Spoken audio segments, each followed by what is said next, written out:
संस्था की सहयोग करता है।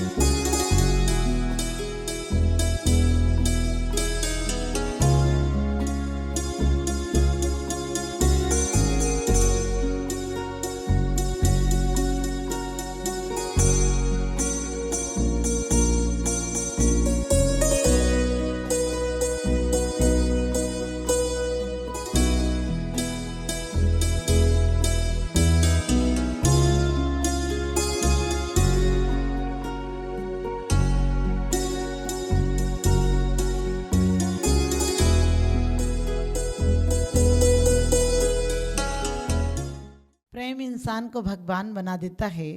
प्रेम इंसान को भगवान बना देता है, मौत के नाम को निर्वाण बना देता है। अरे पत्थरों को भी प्रेम से पूजो तो पत्थर को भी भगवान बना देता है, भगवान बना देता है। छेडाला में कहा है, रागादि प्रगटिए दुख देन तिन्ही को सेवत गिनत चैन। आप जानते हैं राग होता है तो द्वेष होता है। जहाँ अपने पराये का, चाहे वह पांडवों की लड़ाई हो, चाहे और कोई भी लड़ाइयाँ देखिए, क्योंकि जब राग होता है तो अपनों के लिए जीना चाहता है आदमी, अपनों के लिए जीना चाहता है, अपनों को जिलाना चाहता है। जो आपको राग में सहयोगी होता है उसकी आप जिंदगी की कामना करते हैं, उसको जीने देखना चाहते हैं, अपनी उम्र भी उसको लगा देना चाहते हैं। माँ हमेशा कहती है मेरी उम्र भी मेरे बच्चे को लग जाए, क्योंकि उससे राग है, उससे प्रेम है। लेकिन ये प्रेम संतति रूप में नहीं चलता है, ये प्रेम एक परंपरा रूप में नहीं चलता है। माँ बच्चे को चाहती है लेकिन बच्चा माँ को चाहे जरूरी नहीं है। परमात्मा हमें चाहते हैं लेकिन हम परमात्मा को चाहें ये जरूरी नहीं है। बहुत बिरले लोग होते हैं जो अपने प्रेम को भक्ति में परिवर्तित करते हैं, क्योंकि प्रेम के 3 स्तर होते हैं। एक निम्न स्तर होता है जो वासना होता है, दूसरा होता है भक्ति होता है, तीसरा होता है साधना होता है। जो कुछ लोग होते हैं कैदियों की तरह जीते हैं। आपने देखा होगा जो रागी होगा उससे सिर्फ मात्र शरीर से संबंध होगा उसका, उसे कुछ नहीं दिखेगा। कहते भी हैं सावन के अंधों को कछु ना दिखाए, सावन के अंधों को कछु ना दिखाए, जिधर भी वे देखें हरोई नजर आए। उसे देखिए जहाँ भी देखेंगे वो राग की बातें करेगा। आज पत्नी को, औरतों को कहीं मिलेंगी सिर्फ पति की बातें करेंगी, लगता है उसके पास कोई टॉपिक नहीं है। पहले लोग घर संबंध के बारे में पूछते थे, पहले लोग ये देखते थे कि इसका खानदान कितना अच्छा है, धर्म किसके घर में अच्छा है, उच्च कुलीन है या नहीं। यदि पता चल जाता था कि खाता पीता है तभी घर देते थे। आजकल पीता खाता देखकर घर देते हैं। पहले ये देखते थे धर्माचरण होता है या नहीं, और आज ये देखते हैं कि वो व्यसनों में लिप्त है या नहीं। कहते चलता है, अरे सब कुछ चलता है, लेकिन आचार्य कहते हैं स्वच्छ आकाश के पक्षी की तरह जियो, जियो तो मेहरबानी बन जाओ और मरो तो कहानी बन जाओ। क्योंकि आना भी इंसान का, पुण्यात्मा का आना भी जन्म कल्याणक हो जाता है। और पुण्यात्मा जब आता है तब भी शांति देता है और जाता है तब भी शांति देता है। जब धर्मात्मा आता है तो कल्याणक बनाकर आता है, स्वयं का कल्याण करता है और लोगों के लिए कल्याण का पथ प्रदर्शित करता है। और जीता है तो तमाम जीवन जिसके घर भोजन कर ले, जिस नगर में प्रवेश कर जाए, जिस धरती पर पैर रख दे वो तीर्थ हो जाती है। जहाँ रज पहुँच जाए वहाँ के लोग स्वस्थ हो जाते हैं। और जब मरते हैं, जब अंतिम यात्रा को प्रयाण करते हैं तब भी वो निर्वाण क्षेत्र हो जाते हैं। और आप जहाँ मर जाओ वहीं भूतों का बसेरा हो जाता है, क्योंकि इंसान जीते जी अपनी पद प्रतिष्ठा नहीं छोड़ना चाहता है। एक बार जो पद पड़ जाए, आपको पता है एक राष्ट्रपति हुए, उसके बाद उन्होंने कहा मैं राष्ट्रपति पद से इस्तीफा देना चाहता हूँ, ये राजनीति तो गंदी है। मैंने कहा पद पाने के पहले पता नहीं था, अब पता है तुमने कोई अच्छा काम नहीं किया, तुम दोबारा नहीं आओगे, इसलिए कहने लगे राजनीति गंदी है। अरे राजनीति गंदी है तो आज छोड़ो। लेकिन हम पढ़ लेते हैं राज्य समाज महाग कारण बैर बढ़ावन घारा, बेसा सम लक्ष्मी अति चंचल यहाँ का कौन पतिहारा। हम हमेशा पढ़ लेते हैं, बहुत अच्छी अध्यात्म की बातें पढ़ लेते हैं, लेकिन करते क्या हैं। आपने देखा होगा एक पद मोह के कारण बड़े से बड़ा नेता अपने चपरासी के भी पैर छू लेता है, वोट मांगने जाता है। नेता जल्दी जल्दी में क्या बोल जाता है उसे पता ही नहीं होता है। एक नेताजी भाषण दे रहे थे, मुझे वोट दो, मुझे एक बार जिताओ, मुझे एक बार विश्वास दो, मैं तुम्हारे यहाँ नल लगवा दूंगा, बिजली लगवा दूंगा, सड़कें बनवा दूंगा, स्कूल बनवा दूंगा। अचानक एक व्यक्ति ने खड़े होकर कहा कि नेताजी हमारे यहाँ शमशान घाट अच्छा नहीं है। नेताजी बोले मुझे एक बार जिताओ तो मैं घर घर में शमशान घाट बनवा दूंगा। आप समझ गए, आज आदमी का मन शमशान घाट हो गया।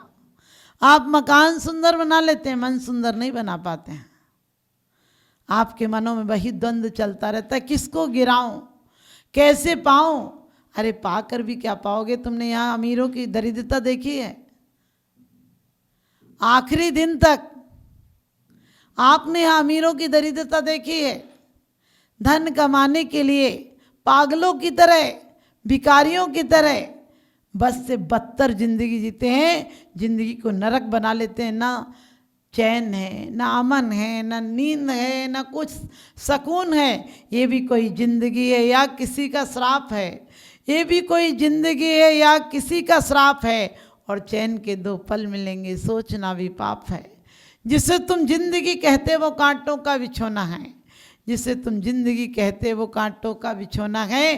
फ़कत इस ज़िंदगी में सिर्फ रोना ही तो रोना है, वहाँ खोना ही खोना है, यहाँ पाना ही पाना है, वहाँ मिट्टी ही मिट्टी है, यहाँ सोना ही सोना है।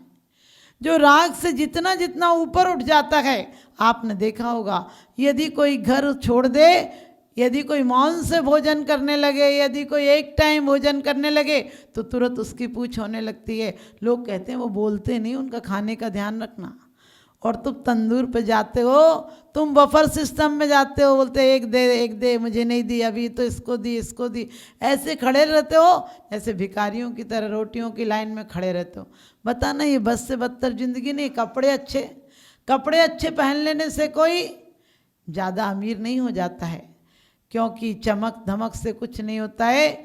बाहर की चमक धमक है, मत फिसलो ऊपर की सफाई पर, मत फिसलो ऊपर की सफाई पर। और वर्क चांदी का चढ़ा है गोबर की मिठाई पर, वर्क चांदी का चढ़ा है गोबर की मिठाई पर। आप लोग जब भी देखिए, राग के कारण आज लोग चेहरे को कितना सुंदर बना रहे हैं, लेकिन कितना भी कर लेना, चेहरे को सुंदर बनाओगे, एक दिन मौत तुम्हें ले ही जाएगी, बुढ़ापा तुम्हें झांकेगा ही, और जल्दी झांकेगा। ज़्यादा प्रकृति के साथ विकृति करोगे तो अगले बार ऐसी संस्कृति और ऐसी विकृति मिलेगी कि यदि तुम मेकअप भी करोगी तो ऐसे लगेगा जैसे सरसों के खेत में भैंस खड़ी हो। अरे हमारे सौंदर्य प्रसाधन भी ऐसे होना चाहिए जो शाकाहारी होना चाहिए। हमारे सौंदर्य प्रसाधन ऐसे होना चाहिए जिसके कारण किसी जीवों का घात नहीं हो। वैसे भी हमसे तो घात हो ही रहा है, हम सांस भी लेते तो अनंत अनंत जीव मर जाते हैं। ये तो साइंस कहती है कि इतने जीव मर जाते हैं, हम कहाँ जी रहे हैं। कम से कम और हिंसा से तो नहीं बच सकते हैं, लेकिन त्रस हिंसा से तो बच सकते हैं। हम कम से कम इतनी कोशिश कर सकते हैं प्रयास से कि ज़िंदगी में सबको खुशियाँ बांटें। क्योंकि लोग कहते हैं कभी कभी धर्मात्मा लोग ऐसे उदास हो जाएंगे जैसे किसी ने मार ठोक के मंदिर में भेज रखा हो। अरे हमारे चित्तों में ऐसा उल्लास होना चाहिए, हमारी ज़िंदगी देखकर, त्यागियों की ज़िंदगी देखकर, उनकी शांत प्रशांत, उनका आनंद देखकर लाखों लोग उनके प्रति आकर्षित हो जाएं। हम लोग जरा जरा सी बात में ईर्ष्या छल कपट करते हैं, फिर सोचते हैं हमने वीतराग मार्ग पकड़ लिया, ये कोई टिकट नहीं है कि वस्त्रों से हम मोक्ष चले जाएंगे। जितना जितना राग घटेगा उतना उतना पदोन्नति हो जाएगी, क्योंकि पद से और कहते हैं प्रशंसा से मोक्ष नहीं मिलता है, हमारे परिणामों से मिलता है। आदमी 5 चीज़ के लिए ज़िंदगी भर भागता है, पद के लिए, प्रतिष्ठा के लिए, पैसा के लिए, परिवार के लिए और प्रशंसा के लिए, लेकिन 5 चीज़ें साथ नहीं जाती हैं। इस धरा पर सब धरा रह जाएगा, और ये सुअवसर खो दिया तो बाद में पछताएगा। क्या है तुम्हारी ज़िंदगी? आदमी का जिस्म क्या है जिस पे सैदा है जहाँ, आदमी का जिस्म क्या है जिस पे सैदा है जहाँ। एक मिट्टी की इमारत, एक मामूली मकान, खून इसमें गारा है और ईंट इसमें हड्डियाँ, और चंद सांसों पर टिका है एक हमामी नूर जहाँ। मौत की झकझोर आंधी जिस दिन भी टकराएगी, दम की दम से यही इमारत टूट कर गिर जाएगी, दम की दम से यही इमारत टूट कर गिर जाएगी। तो हमें कोशिश करना है कि हम राग की ज़िंदगी नहीं जिए, हम त्याग की जिंदगी जिए, हम वीतरागता की जिंदगी जिए, क्योंकि रागी को सिर्फ शरीर वासना, काम वासना दिखती है, और जो थोड़ा ऊपर उठता है उसे हर इंसान में परमात्मा से आत्मा दिखती है। वो है भक्ति की आत्मा, वो है भक्त की आत्मा। भक्त किसी का निरादर नहीं करता है, किसी से गलत नहीं बोलता है, किसी से स्वार्थ अपेक्षाएं नहीं रखता है, किसी से ये नहीं चाहता है कि कोई क्या देगा। अरे उसका जीवन तो सूर्य की तरह होता है, जरा सी संध मिलेगी तो अंदर प्रकाश फेंक देता है। वो अमीर गरीब का फर्क नहीं करता है, वो तो सबको बांटता है, और कहते हैं बिल्कुल निकांक्षित भाव से बांटता है, उसके अंदर कोई अपेक्षा नहीं होती है। लेकिन ध्यान रखना, उसके साथ साथ ही कितने उसके अंदर मनोभावनाएं होती हैं कि वो सत्य से मैत्री का जीवन अपनाता है, सब प्राणियों में मैत्री भाव वो ऐसा जीवन अपनाता है। और उसके बाद परमात्मा की तरफ जाने वाली आत्मा, भक्त आत्मा एक दिन और ऊपर उठती है तो शुद्ध आत्मा बन जाती है, परमात्मा बन जाती है। वो क्या, वो तो जीवों के लिए ना स्थूल ना सूक्ष्म किसी भी जीवों का, ना त्रस जीवों का, ना स्थावर जीवों का घात करती है। क्योंकि आचार्य कहते हैं जिसको राग नहीं है वो परम वीतराग है। और हम राग को कहते छोड़ो, रोज पढ़ते हैं, राग आग दगे सदा ताते समामृत से ये चिर भजे विषय कसाए अब तो त्यागी निज पद भी। आज हमारे राग के कारण परिवार में, समाज में, देश में, राष्ट्र में द्वंद्व मचा हुआ है। क्योंकि राग ही तो है, मेरे को पद मिले, मेरों को पद मिले, बस लड़ाई चालू हो जाती है। हम मंदिरों में बैठकर भी आक्षेपनी विक्षेपनी कथा करते हैं, हम मंदिरों में बैठकर भी झूठे इल्जाम लगाते हैं, छोटे से अपराध को बड़ा बताते हैं। वो बेईमान है, वो चोर है, वो उसने पैसा खा लिया, उसने गमन कर दिया। जबकि बहुत अच्छी किसी शायर ने कहा है, किसी के ऐब को तू बेनकाब मत कर, ऊपर वाला हिसाब करेगा, तू हिसाब मत कर, भले कि मैं बुरा सही, लेकिन तू अपनी नज़रें तो खराब मत कर। हम क्यों दूसरों के पीछे अपना दिल खराब करते हैं, अपने नज़रिया खराब करते हैं। इसीलिए कहा है कि राग में नहीं जीना है, सत्य का साथ दो। संस्था की सहयोग करता है